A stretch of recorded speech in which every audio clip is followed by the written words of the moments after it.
మహాభారత యుద్ధంలో అత్యంత కీలకమైన ఘట్టాలలో అశ్వత్థామ అథః అనే మాట వినిపిస్తుంది. దీని వెనక ఆసక్తికరమైన కథ ఒకటి ఉంది.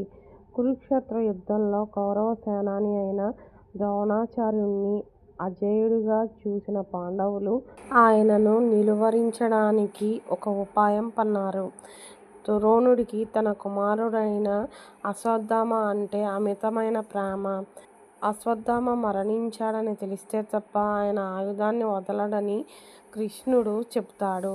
ధర్మరాజుతో అబద్ధం చెప్పించడం ఇష్టం లేక భీముడు అశ్వత్థామ అనే పేరున్న ఒక ఏనుగును చంపి అశ్వత్థామ అథః అని గట్టిగా అరుస్తాడు. ద్రోణుడు నమ్మక ధర్మరాజును అడుగుతాడు. అప్పుడు ధర్మరాజు ఇలా అంటాడు: అశ్వత్థామ చనిపోయాడు. చనిపోయింది మనిషో లేదా ఏనుగో నాకు తెలియదు. ధర్మరాజు నరోవా కుంజరోవా అని మెల్లగా చెబుతున్న సమయంలో కృష్ణుడు శంఖాన్ని గట్టిగా పూరించాడు. దీనివల్ల ద్రోణాచార్యుడికి కేవలం అశ్వత్థామ అథః అనే మాటే వినిపిస్తుంది.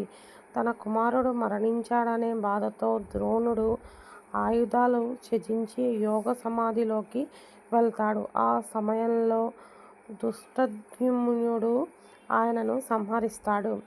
నేటి కాలంలో కూడా ఎవరైనా ఒక విషయాన్ని పూర్తిగా చెప్పకుండా తమకు అనుకూలమైన భాగాన్ని మాత్రమే నొక్కి చెప్తున్నప్పుడు లేదా సత్యాన్ని అసత్యంతో కలిపి చెప్పినప్పుడు ఈ అశ్వత్థామ అథః కుంజర అనే సామెతను వాడతారు.